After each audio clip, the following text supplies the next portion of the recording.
What is the most effective psychological trick you use? One that I picked up from a friend of mine. Whenever he was trying to pick out dinner with his GF, rather than ask what do you want, and getting the typical I dunno anything answer and then having suggestions shot down, start with what do you not want? Used it a few times in some of my relationships and it's the godsend question. I work front desk in a medical office. Patients hate updating their paperwork. I used to say, look through the pages and make any changes. They would groan and reluctantly take the paperwork or just complain about it. Now I say, all you have to do is make changes. Saying it that way makes them think it's not much to do, and they take the clipboard without complaint. It's the little things that make life at my office easier. Saying hello to everybody you know, and with a smile. Often people who know each other from when they were in primary school, or just from the block, when they were young give each other an awkward smile instead of an happy good day. Just imagine. If someone walks into you twice a year and both times you smile and greet them enthusiastically, they will think of you as a nice person. So little effort for a person to find you friendly. Semicolon. When you're talking to someone, they will naturally fill silence. It's subconscious. If you want them to keep talking, keep your own mouth shut. This is useful if you're ever in a verbal altercation. This isn't something I've used, but I think it's worth sharing. Darren Brown said that once there was a muscly drunk guy that wanted to beat him up and said the classic "What are you looking at?" Darren replied with "The wall outside my house is 4 feet tall." The idea is that it puts the aggravated person on the back foot and takes them out of that adrenaline-filled state. Anyways, he sat down and the guy started crying to him about his GF. He is Darren Brown though, so I wouldn't recommend this to everyone. Think of my future self. Asterisk, how will my future self feel in an hour or two if I skip my gym session? Asterisk, will my future self be happy if I do this pile of dishes now, before bed? Or would he prefer to have to do it in the morning, before work? Asterisk, I have a 3-month deadline on this project. Will my future self appreciate my current self taking the first 3 or 4 weeks easy, or will he be really pissed off? Essentially delayed gratification. Pretty much all the bad stuff gives us instant gratification, while all the good stuff has delayed gratification. I always try to remember that if I have to wait to reap the rewards, then it's probably the best option. I used this technique at university, where I couldn't stand the thought of having to answer questions in front of a group of people. So if you find yourself in a group situation where someone, a leader, tutor, manager etc., is asking questions that must be answered, and you want to avoid being picked so that you don't have to talk, then here is my tip. If the person locks eyes on you as they ask the question, then just as they are about to get to the end of their question, you break eye contact and look towards another person in the room and hold it. Their attention is diverted to that other person, just as the question ends and the person they are now looking at feels compelled to answer. If however the person starts asking the question while looking at someone else, then look at that other person and hold it so you can't get suckered. Use it sparingly, because if you do it enough on the same person, they will be onto you. To avoid workplace drama and be well liked is to just compliment people behind their back. IDK if this is an actual thing or not, or maybe just distractions.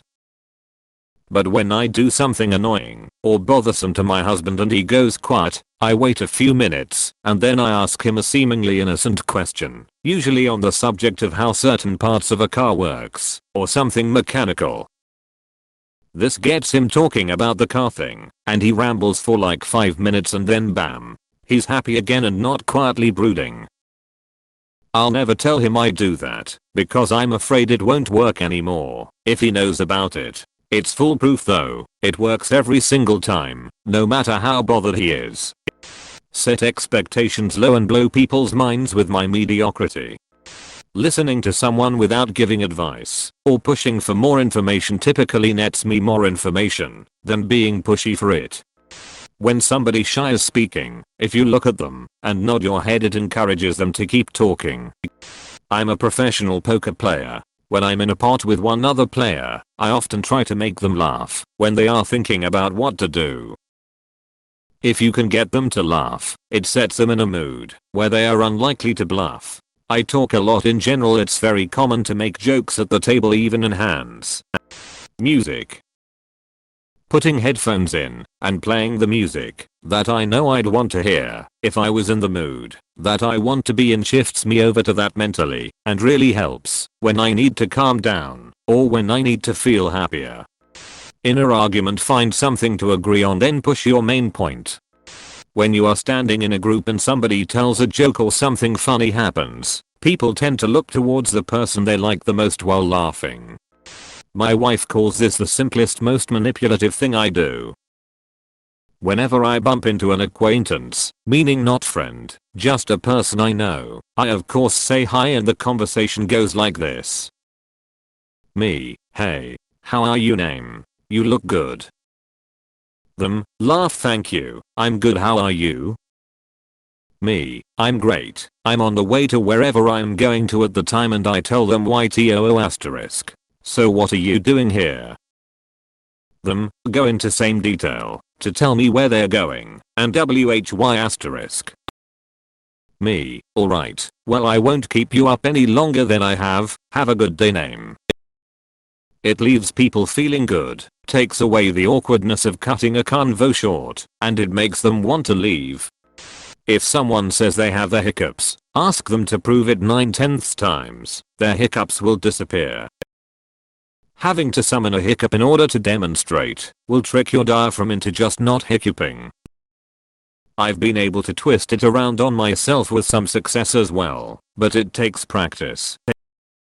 You realize you have hiccups, then try to hiccup. Actively try to make yourself do another one. It'll stop.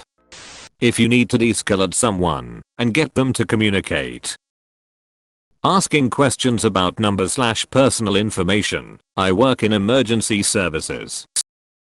If someone is totally distraught and shut down, asking their phone number/address/SSN/birth can pull them out of the emotional place and bring them back to a headspace where they can talk about what happened more easily. I often ask these questions even after I have the information, just to de-escalate.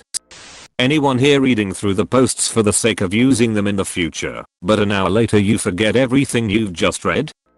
I work with a bunch of idiot lawyers and I use the phrase "you're correct" all the time. Even if it's one teeny tiny thing they're correct about, it makes them feel smart, and they instantly soften. It also keeps them listening, because they're hoping more flattery will come down the pike. Evil cackle.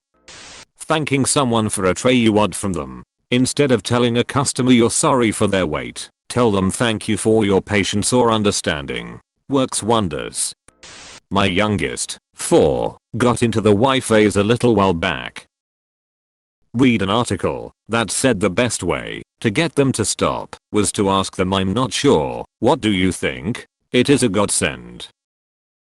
They answer their own question, you provide some feedback, "sounds good to me," and they immediately move on.